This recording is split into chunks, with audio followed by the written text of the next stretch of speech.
So, let's begin. We have a very unique chapter here. Firstly, it's Fog of War, and secondly, this chapter heavily relies on NPCs. As you can see by the victory condition, we win by Skrymir, who's an NPC and a green NPC, so unable to take orders, hitting the arrive point. That's kind of bad. The good news is, Skrymir is pretty powerful. His stats are pretty high, he's a lion, so he has a very strong fang weapon. He has a Lagu's Stone in case he ever runs out of his transform gauge. He also has Resolve and Provoke, so Skrymir is incredibly powerful. And his lieutenant, Ranulf, is also incredibly powerful. Which is good, because Ranulf is effectively one of the main characters of Part 3. He is extremely strong, especially by cat standards. Speaking of cats, though, they're the main problem with this group of NPCs. They all have very, very bad strength, and as you'll see, the enemies will eventually set up roadblocks to stall the Lagus. And you don't want the cats charging into the roadblocks head first, because you want the tigers to be going for the roadblocks. That lets them be cleared much faster. We can only see a couple of enemies in their path. Now, one thing that I just noticed only recently is, you can actually send your characters through the thickets here to try and go to the Lagoon side of the map and help them out. That might be a valid tactic. There are lots of different ways to play this. How I like to do it though is rush around here using these ballistas to eliminate enemies who are in the roadblocks. Our goal is here, and even though Skrymir is the one who needs to arrive, we want to get there first because the boss has a droppable weapon and I don't want Skrymir killing the boss. That may have happened in practice. So okay then, who wants to lead the charge here? I think I'm going to have Gatry lead the charge because he has very high defense. And trapped. So we have here a warrior and a sword master. Now I'd kind of like for Rolf to get a few kills here, because I normally like using Shinnen just to show how good snipers are in this one. However, Shinnen's kind of a jerk and I don't like his character. Rolf, I feel like, is a bit of an underrated option, and he's still pretty good, so I might end up using Rolf here. I forgot to explain it there, but because this is a new part, we also have a new battle theme. And so I'll be talking about that, 1 damage off, really. Well, that's unfortunate. I could go for an attack with Mist here. Anyway.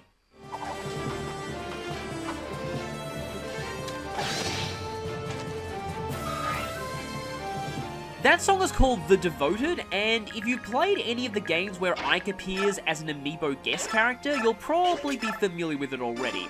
It's the Grail Mercenaries battle theme, and it's also used as Ike's battle theme in both Fates and in Echoes, I'm pretty sure. It's a really good song, and it actually lasts quite a while before it loops. And my favourite part of the song was just about to play there. Okay, who'll go in next? I think I'm actually going to send Mia in next. Because she's pretty effective at taking out warriors. She doesn't get hit very much at all. She also does that a lot. I don't really like Woodows in this game compared to how they are in a lot of other games. They're really inferior killing edges, but it's the best that Mia has at this point, so can't really do much better. Okay, so Boyd is gonna... Actually, let me see. Yeah, unfortunately, you can't swap around anybody's starting positions in this map. I would preferably have Titania much further forward, but I can't do that here. Also, having Boyd lead the charge is kind of a bad idea, because Boyd tends to... In fact, I might actually soften you up with Shinnen first, because Boyd's defense is a little bad. As you can see here, though, Shinnen's crit rate is pretty ridiculous. This is just a base with absolutely no bomb supports or even a killer weapon. And his evasion is pretty good too. And crit, obviously. Also, Shinnen being closer to the ballistas is always nice. The ballistas aren't the most helpful thing in the world, but they at least help slightly. Yeah, I'd also like Ike to start further forward too. In fact, I should probably shove him, just to keep him moving, and Titania will head as far forward as she can. I think I'll shove Soren this turn too. Nobody took any damage, so I have no need to use Reese's healing, right? So I really don't know how it's supposed to be pronounced. And of course, you go for the cats immediately.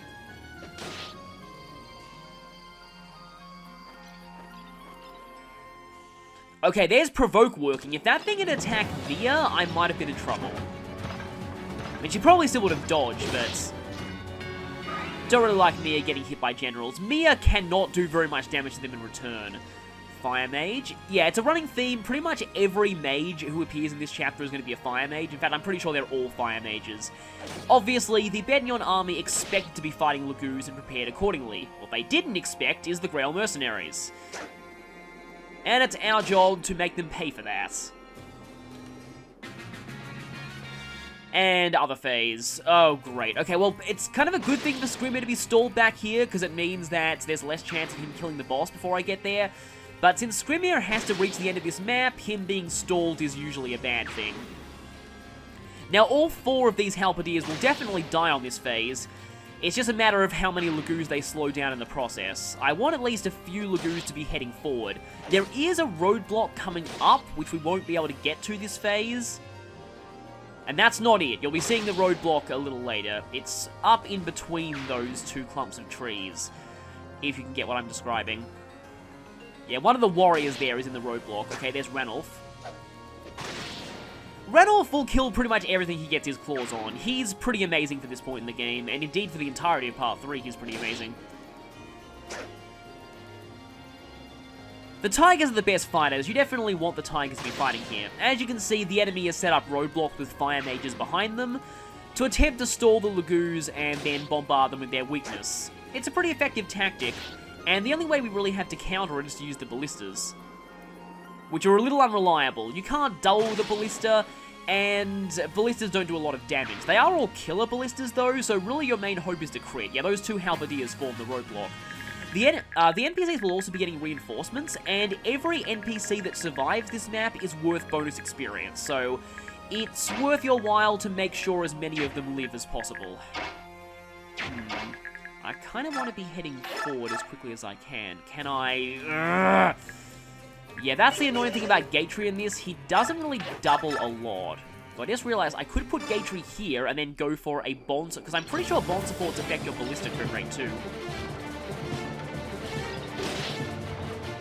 I have to see if Soren can finish this guy off. I want Soren to be getting a little bit of experience here too. And Gatry, but Gatry's probably better off leveled up with bonus experience at this point. Like I said, yeah, let's see if Soren can do this. Just enough, nice. I kind of like Soren's new outfit in this game. It'll change drastically on promotion to 3rd tier, but it is kind of nice, and yeah, he only has official art for his 2nd tier outfit in this one. Okay then.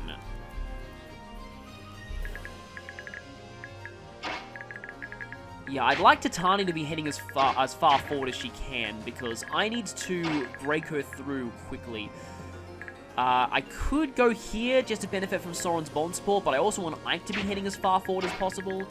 I could also go for a Rolf attack here if I wanted to. Let's see if I can actually set up a Bond support. Let's have Boyd go first, and maybe hit you. Kind of hoping for a critical here. Usually in this chapter, every one of the Grail Mercenaries gets a chance to shine. Usually, though, Rice doesn't get to attack something. Killer Axes got... They're one of the few killer weapons to get a redesign between Path of Radiance and Radiant Dawn. They now look a lot more like pole axes. Not even doubling, that's a shame.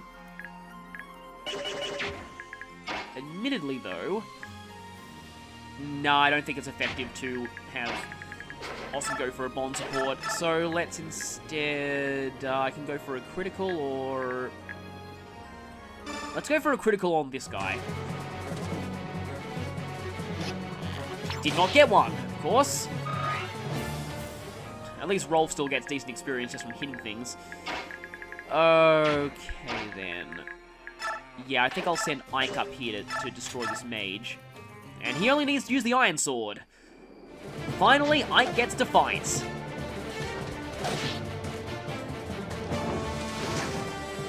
And as you can probably tell, he's ridiculously overpowered.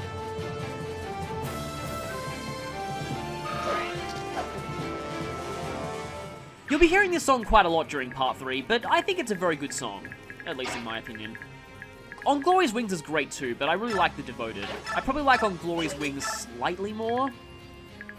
Yeah, let's just have Oscar whack this guy and then run a little bit further forward. I still love the way that Cavaliers charge into battle on this one. I think he'll go one forward. Yeah, because if he cantoed there, Titania wouldn't have been able to hit this guy.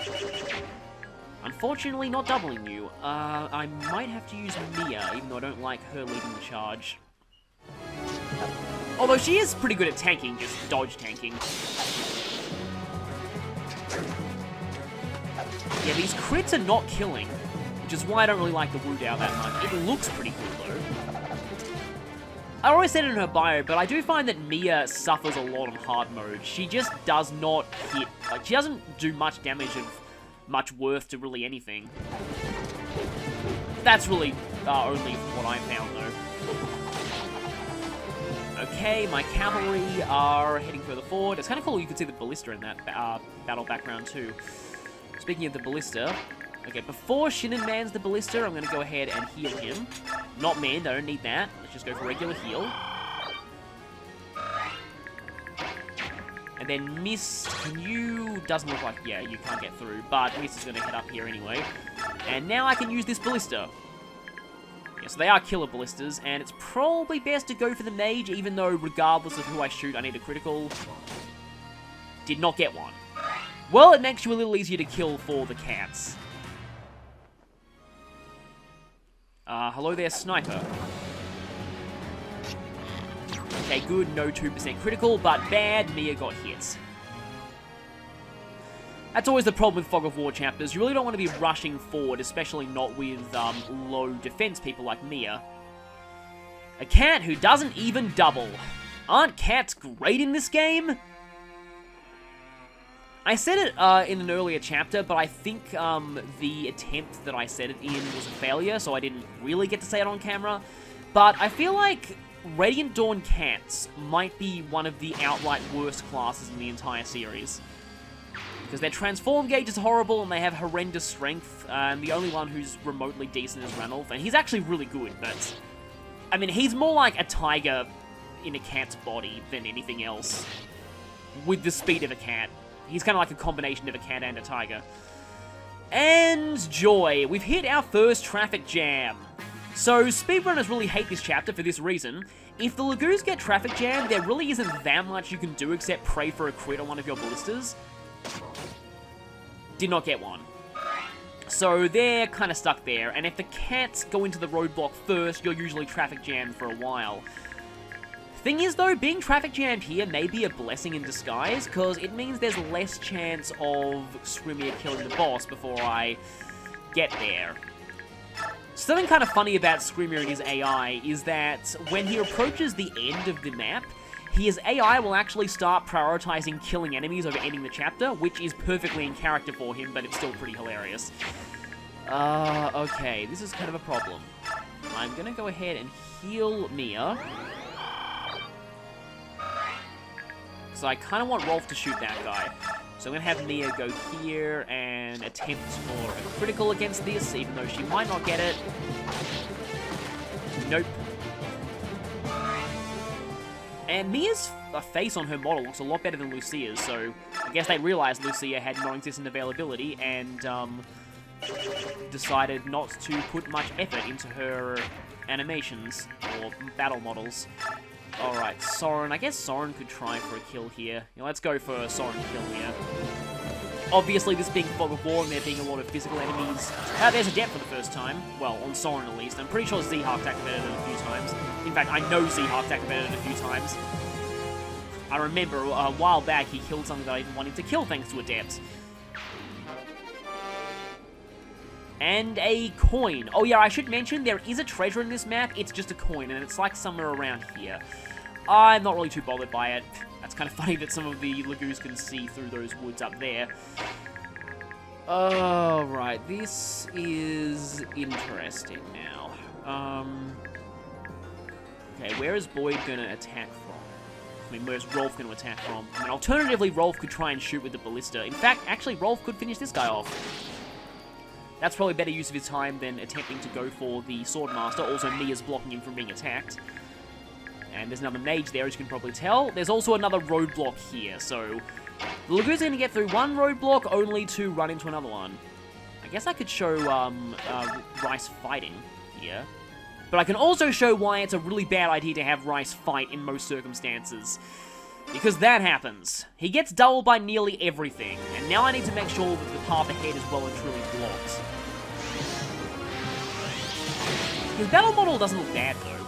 And here's L-Light for the first time. L-Light is in fact new to Radiant Dawn. But I never really used it in part 1 because Fatty is all Micaiah really needs. Okay then, yeah. Boyd's fully healed. He can probably afford to run up into the darkness here. Doesn't look like there's anything waiting. There's a Fire Mage there, but we have a Titania. Or an Oscar. And Oscar is doubling, nice. Yeah, at this point, I'm just really using everyone equally, but I will start to focus a bit more on the characters I want to bring to endgame a little later in part 3. At this point, though, I like to just go wild with all the Grail Mercenaries. It's good to show off what everyone can do here. And you can't really go wrong by using any of them, they're all pretty overpowered. It's definitely a clear sign of the party imbalance, but I get what the feeling they were going for. The Grail Mercenaries are heroes of the previous war, and they're characters that you used in the past game. So, they really should be incredibly strong. Unfortunately, the roadblock got plugged again by a Fire Mage. And I feel like it's always an awesome feeling when you play a sequel to a game and the characters from the previous game return and are just as powerful as their reputation as legendary heroes would suggest. Hi there, General. There is another General in the darkness around there who has a Horse Slayer, but he doesn't seem to move, so I'm usually safe, even if Titania is close to him. Titania did not double you. Yeah, Generals in this game are kind of weird. A lot of them, starting now, are surprisingly fast. They act a lot more like slow-moving halberdiers than Generals. Skrymir, you really could have gone further forward with that movement. It's funny, I actually had another attempt at this, which I failed because Skrymir killed the boss and I didn't get his weapon. This weapon is not really the best weapon in the world, but it's the principle of missing out an item. I mean, people really laid into me in the comments for missing that village back in 1-1. So I felt like I was obliged to restart this and go for the... That's the first time I've seen an NPC get trapped. But yeah, I felt like I had to go for the item. As you can see here, this roadblock is generals with mages and archers behind. Thankfully, though, it's tigers in the roadblock, not cats, so it should be solved relatively quickly. There are a couple of generals behind waiting to replace things in the roadblock, though. Okay, do I go for this general, or do I try and shoot... I'm going to try and shoot the Fire Mage. No crit. That's annoying. How about Shinnon? Leave it to the Master, like he said in that cutscene, with a surprisingly decent voice. No critical either. Yeah, that's one problem I find with this chapter. Unless you send characters through the thicket here, it's really hard to influence the Lagoose side of the map unless you just rush right through here and break down this barricade from behind. Which is probably what you're supposed to do now I think about it, but... Anyway, yeah, it is a little tricky to, I'm gonna go ahead and shove Soren one space forward, because that'll get him into this general. But yeah, it's a bit difficult to help the Lagoons here, and that is admittedly a little annoying. Also, I guess 3-star authority, and he'll be our leader for the majority of Part 3, so we all have pretty high hit rates, even when we have weapon triangle disadvantage. Now, I'm kind of surprised that a certain cutscene hasn't been triggered yet. I think it triggers once Skrymir crosses a certain threshold of the map, and he hasn't done that yet. And he usually crosses it before I get this far. Okay, Soren is getting really close to leveling up, which is good, because I actually do intend to take him to endgame. And I'm kind of forced to because of a secret second playthrough only conversation that I want to show. Okay, yeah, I know that about there is where the Horse Slayer guy is. I don't want to take too much damage as I rush ahead, though, because there are quite a lot of enemies in that clearing that we're approaching. Several Fire Mages, and I've seen them all go for Titania and almost kill her. Okay, no trap there. And right, yeah, this is the point where this cutscene gets triggered. And it also contains one of the most infamous lines of dialogue in the entire game that I'm gonna have to voice act. And before I do, I'm just gonna say, volume warning. I mean it, volume warning. I'm gonna try and turn down the line here when I say it, but I'm gonna warn you, turn your volume down, please. Oh no, they're drawing near. We're finished. We're doomed. To safety, I must escape to Mujil. The beast wished to consume me. I am so sorry.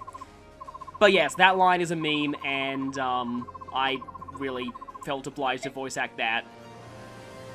So Septimus is gone, and Sylvana will be our boss for this chapter. And as you can see, there are 2 fire mages over there. And that's the Horse Slayer guy. Thankfully, Titania can head pretty far in now.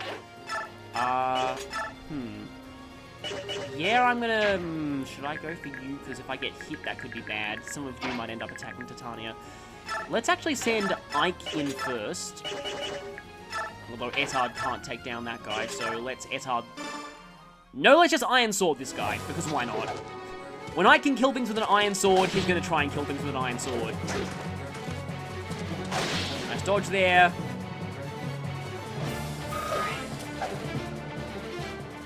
And if Ike doesn't level up over the course of this chapter, I'm completely okay with that.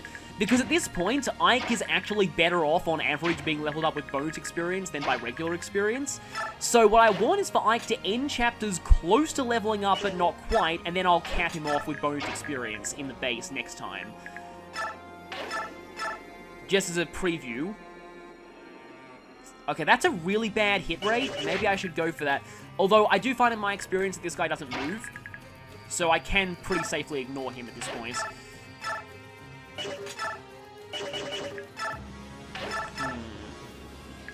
kind of wish that Titania and Oscar had some kind of support here.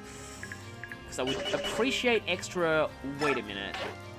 No, wait. Titania and Ike have a bond support. I can attack from the thicket here, and then I can Canto away from the Horse Slayer.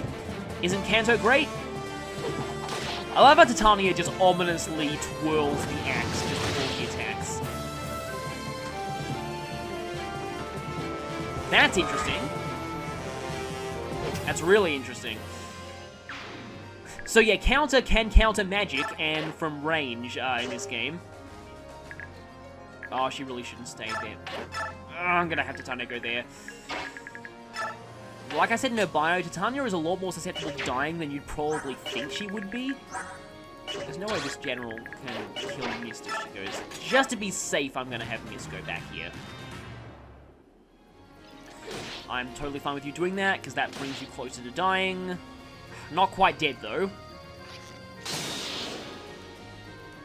Thankfully, that's not quite dead for someone on my side. Did I use the short spear? I did not. But that was a good dodge. Oh yes, and the Benyon Army's enemy phase theme is now the same one, hi there. Did not see you there, and you attacking Boyd is bad. But yeah, it's the same enemy phase theme that was used in 2 Prologue on Drifting Clouds. I forget exactly what it's called. Is it called To War with an exclamation mark? I think it is, now that I think about it. I know that one of the enemy phase battle themes is just called To War with an exclamation mark. But I still like to call this one the Ding Dong Bells. Because of those overly dramatic bell chimes at the start of the song. Oh, great. Please break through the traffic jam this turn. Oh, great. Yeah, okay, that's not good. This is pretty much typical luck here. This is why speedrunners really hate this chapter. On the attempt where I failed to get the boss's weapon, I got insanely good luck with the NPCs, and they broke through really quickly. And Scrimir was surprisingly awesome too. But he was a bit too awesome and ended up killing the boss. I wanted Rolf to get the kill on that guy. So far, I don't think any of the NPC Lagoos have died yet, which is at least decent. Because that's going to mean quite a bit of bonus experience, although they are getting dangerously close to where the boss is. There are 2 generals surrounding the boss, and there's also a priest nearby who Screamier loves to attack when he gets into range of. So if I want to stall Screamier for longer, I can leave that priest alive. Speedrunners obviously like to kill that priest as quickly as possible. You're gonna get doubled and die, aren't you? Yes, you are.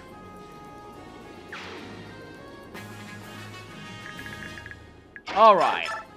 Can I don't... Oh, you will die. Nice. Now, let's hope Rolf's level up is as good as it was in my earlier attempt at this.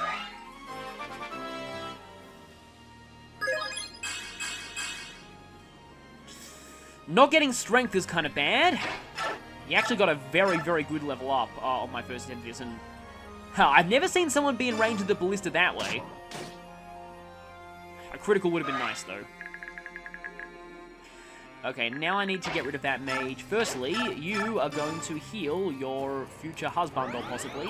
In fact, healing Boy with Mist might be a really good idea, because there's actually a special base conversation later in... Well, I mean, and by later, I mean at the very end of Part 3, that actually requires Mist and Void to have an A support, and it gets you an item. So, I'm gonna want to try and show it, which will mean I need to grind for Mist and Void supports a little bit.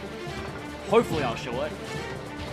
I don't actually have that one unlocked in my event recap on this file, meaning that I've never actually done it before.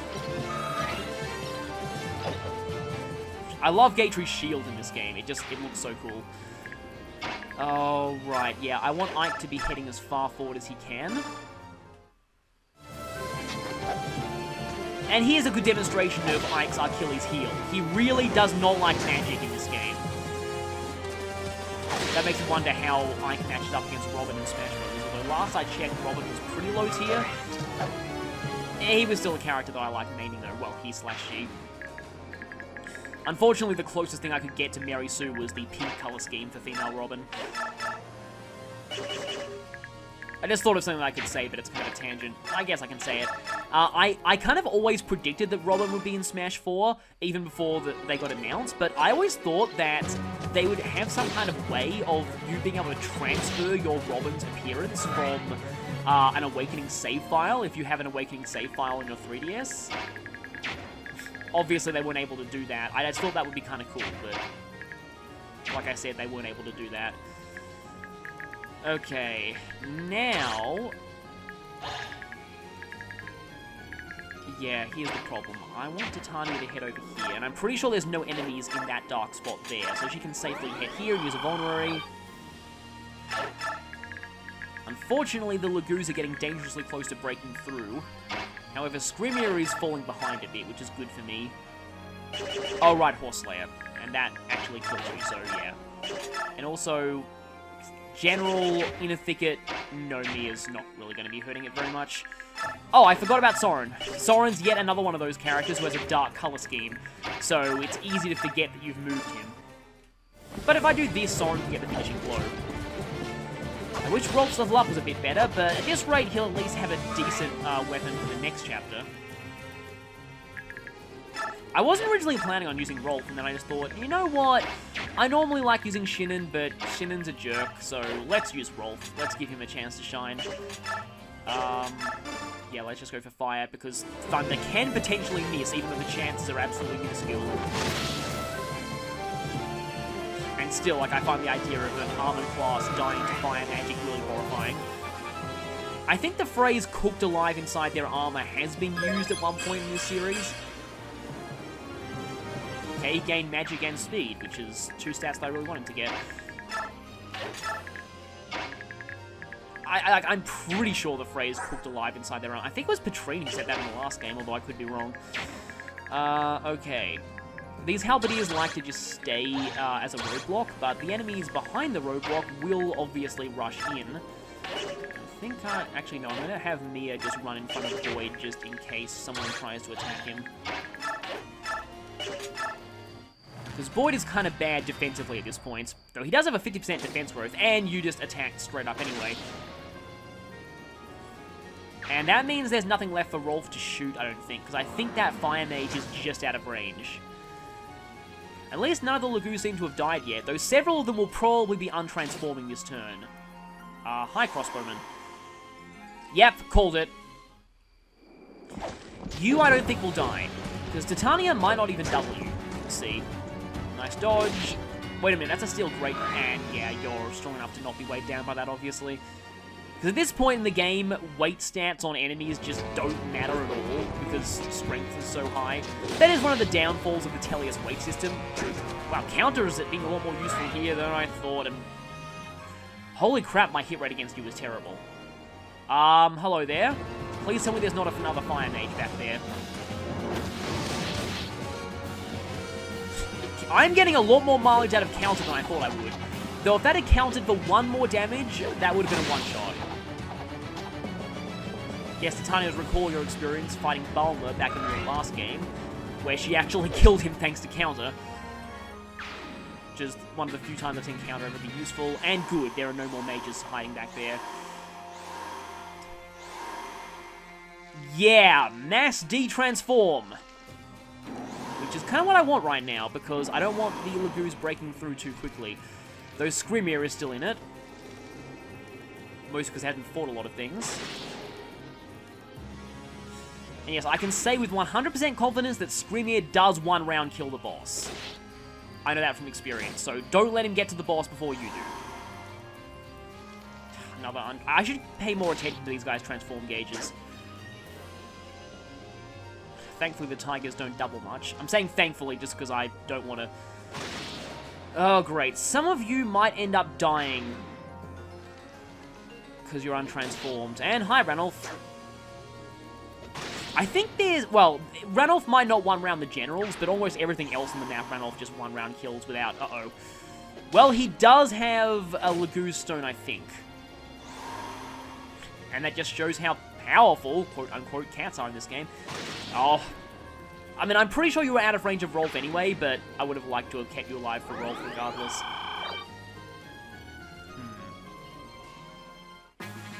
And more reinforcements.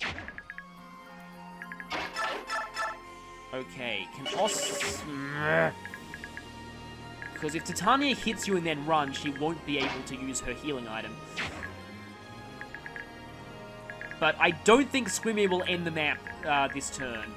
As long as the generals here, because I know there are a few generals there, survive, there's no way Screamir is getting to the boss. Unless the tigers go first. That could actually end really badly. Can anybody shove Void one space forward? Maybe. I kind of prefer if Soren got the kill here, but... I might be able to try something. I'm pretty sure Gatry should be able to shove him one space forward. Yeah. Gatry sadly hasn't been doing much in this chapter, thanks to his, him being slowed down a lot by thickets. And low movement in general. But I do plan on using Gatry. At this point, he's probably better off bonus experienced anyway. Alright. Although yeah, if I do that, I can't attack with Oscar, so I'd better attack with Oscar first, and then Kanto back. Again, isn't Kanto useful? Even though we only have 2 Kanto users? I don't know if that's the right word in Ike's party. Yes, Oscar will then Kanto back, only a little bit though. I think that's the coin space, although I'm not fully sure. Yeah, let's go for a hand axe there, so that Ike can hopefully head further in.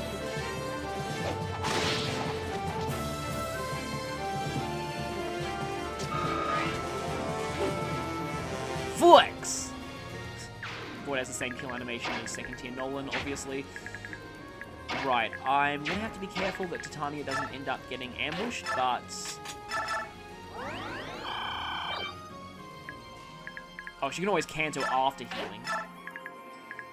So, hi, General. There's another General there, and there's also a priest there. Actually, I think it's a bishop there. Also, hello, axe user fighting Ike. Your lifespan is now reduced to 0.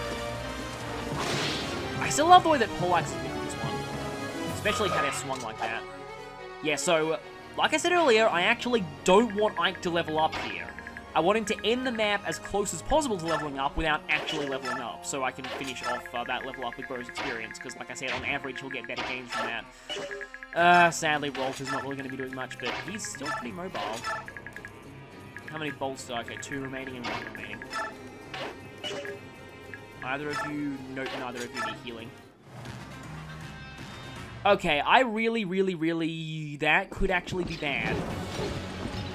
Not for Titania, but it's because you're going to get a little bit weakened, and then one of the tigers might kill you, and then... Although Screamier can't see the boss, so he won't actually be able to attack.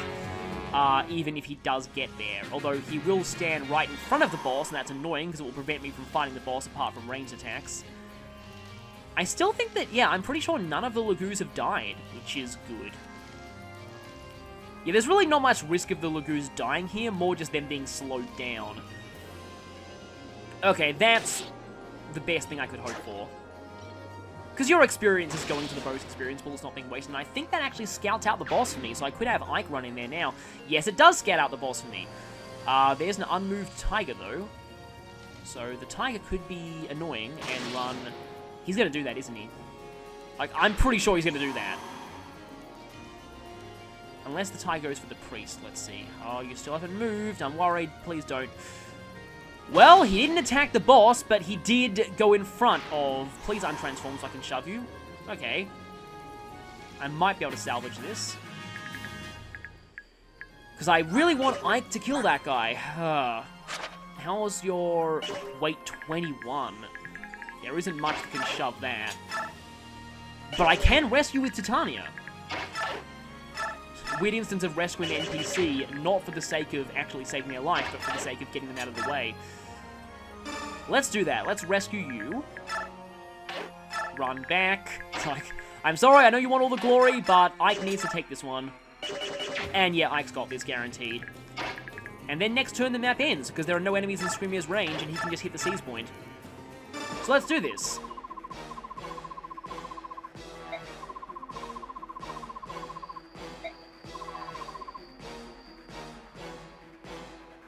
So we do get a bit of callbacks to the last game. Unfortunately, Ike didn't get to show his trademark snark against this guy. Don't worry, Ike has plenty of snarky boss quotes in this game, but this is not one of them. In fact, later on, I think in part 4, he had... Dang it, I did not follow my own advice there, that was dumb. But he got a better level up than bonus experience anyway, so it paid off.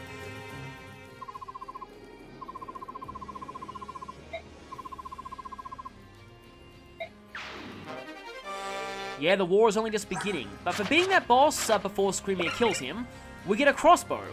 So that's going on either Shin or and Ike's already capped strength. Okay, now he definitely will get better stats on average by bonus experience. In fact, I think he's also capped HP, so... yeah, Ike is kind of crazy. This is only the first chapter of part 3, and... already capped almost everything. But yeah, the crossbow's a little bit better than a bowgun. Not that much better than a bowgun. Soren does need a tiny amount of healing, though, so I guess I can maybe get a bit of experience on Mist. And let's just be nice and heal some of the Lagoos before we finish this chapter. Let's just go for Mend, even though it's probably a waste of it, just to be nice. Is that the coin space, or is that the coin space? Let's just... Yeah, you have to wait on it in order to have a chance at the coin. Maybe this is the coin space. No. Maybe... Wait, Gage, we can't get there. And it's not like I can shove him. So, if this is the coin space, I'm not getting the coin. Or am I? Mia, is this the coin space? No. Or I just failed at getting the coin. I'll show what coins do, I think I said this before, once we first have access to forging in part 3. I'm pretty sure the Lagoos are at least smart enough to not hit the seize point before Screamier can.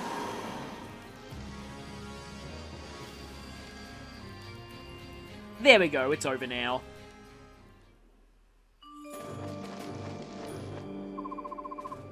And the end of the map kind of assumes that Ike, Soren, and Titania were much further away than they were on my run.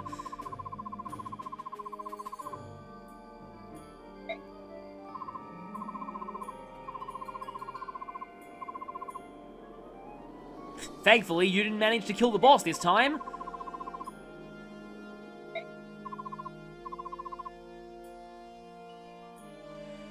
Considering I said earlier that part 3 is the longest part in this game, that's not gonna be true.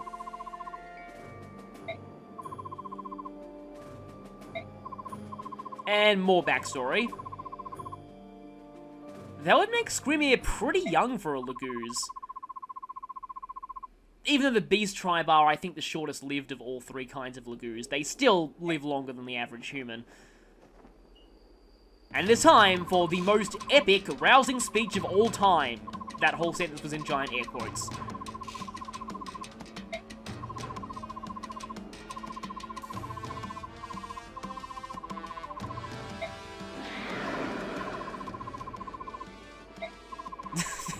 Even Soren thinks it's terrible. So, something that I've always wanted to do, but it would probably get me copyright banned, so I'm not going to try, is ever since I first played this game all the way back in 2008, I really wanted to make an AMV for Skrymir set to I Just Can't Wait to Be King, because I feel like it would make so much sense, especially if you give Soren and Ranulf Zazu's lines. I can seriously imagine Ranulf saying, if this is where the monarchy is headed, count me out. Out of service, out of Gallia, I wouldn't hang about. And yeah, apparently Kanagas was pretty similar when he was younger, but, yeah. And yeah, Ranulf as always. At least Skrymir gives someone for Ranulf to snark at. But considering how long, how slowly Lagoos age, it's gonna take a while for Skrymir to mature. Attack and conquer are two of the only words in his vocabulary, it seems.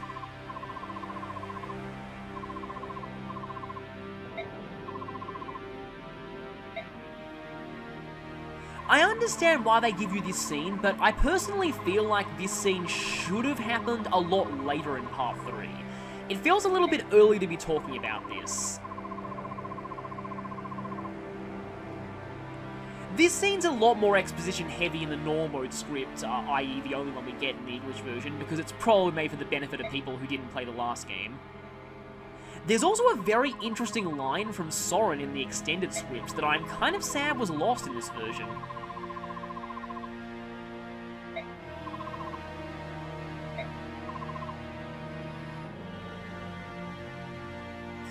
Yeah, I feel like we were right on the cusp of the Dark God being awakened in the last war.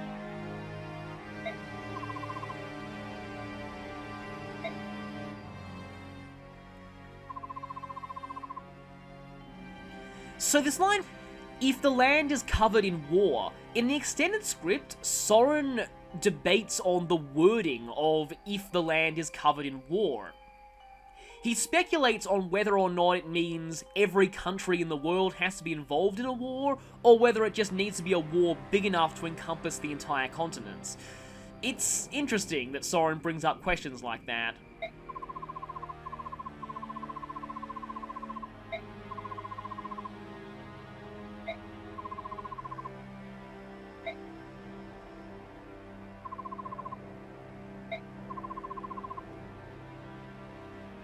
This is something that was alluded to in the last game. I think it was at the end of chapter 25? I told you to pay attention to that conversation in my Path of Radiance playthrough for a reason. I still kind of doubt that this will work, though. I feel like this is like saying, oh, we have a nuclear power plant that's melting down, but don't worry, we have some technicians there, it's all under control, nothing bad is gonna happen.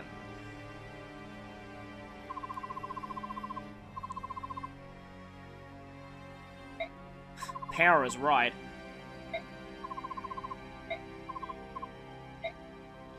And quickly as possible is not really going to work because, as I said, this is the longest part in the game. And I'm pretty sure that's perfect bonus experience for the Galleons surviving. I don't remember a single one of them dying. So we got a decent amount of bonus experience out of that. Next time we'll be moving on to, actually, another Fog of War chapter. It's kind of weird, we have two back-to-back Fog of War maps for the beginning of Part 3. So, I'll see you then.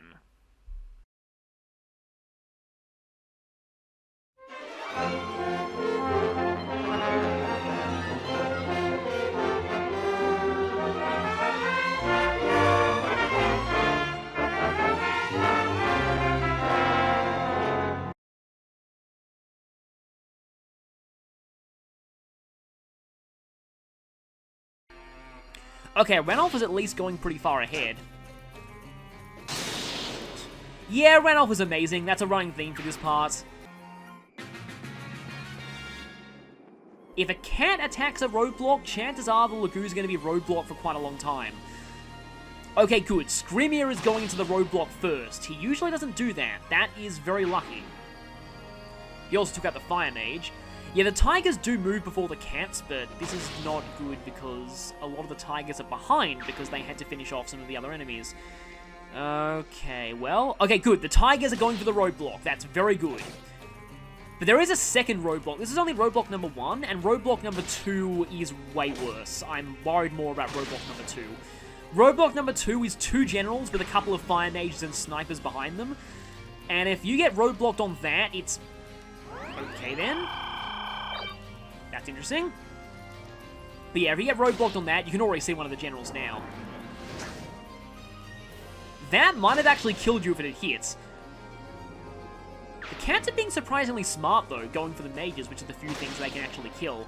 Yeah, roadblock number 2 is fully visible now, as you can see.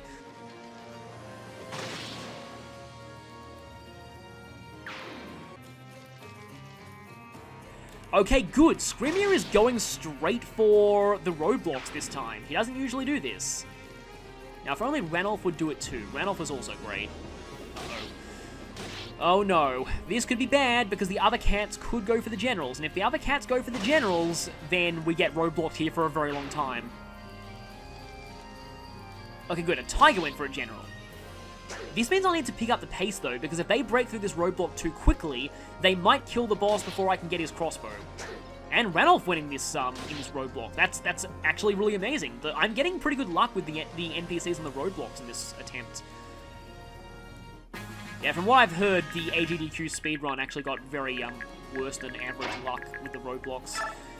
Okay, now it's time for Rolf to man a ballista, although I really wanted him to get a little bit more experience, but oh well. Please critical this guy. Yes! Nice one! And that, like, the ballista was right up in his face, so I don't even want to imagine what that looked like. Now, if Rolf doesn't gain strength here, that will be very bizarre. That was great! Okay, now I'm actually worried. And it's not often that I say that about Titania. Not worried here, though, because you're an idiot and attack Ranulph. In fact, the Lagoo should be able to break through the barricade. Aha! Yes, that guy doesn't move. Nice. Oh, great, Ranulph untransformed. So this is another thing that's a problem about these Lagoos, is that very often they untransform at the worst possible times. If they untransform while they're in the middle of a roadblock, then things get really bad really quickly. Okay, on the one hand, I'm glad Screamier is helping us with these generals, and on the other hand, he's getting dangerously close to the boss.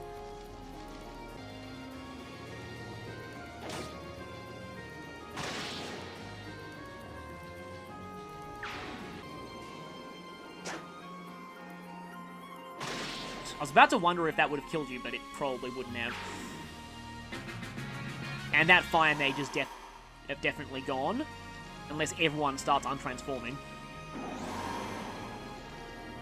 The NPCs are all worth bonus experience for them surviving, though. It's very hard to keep them all alive, although, now that I think about it, I think the only one that's died was the one that got critical in the first turn.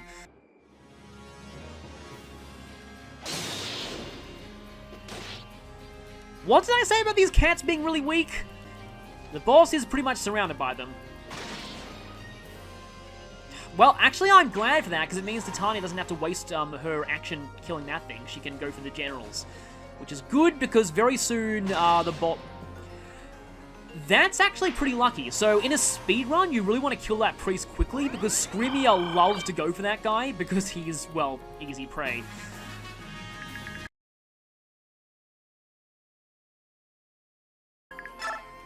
Unfortunately, nothing for Rolf to shoot, so... Hinged in, and I doubt they'll be doing much for the rest of this chapter.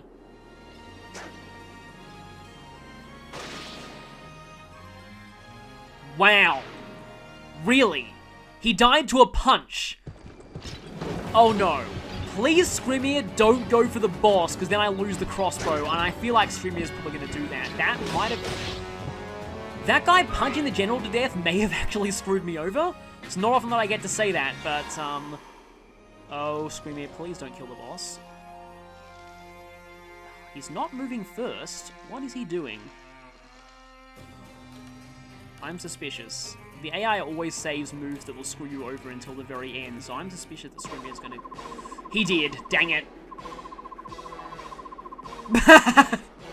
So this quote doesn't make sense if a Laguz attacks him. They don't expect Laguz to be attacking him, so... Crap, I may have just lost the crossbow. Please don't double. Dang it! Oh! I lost the crossbow.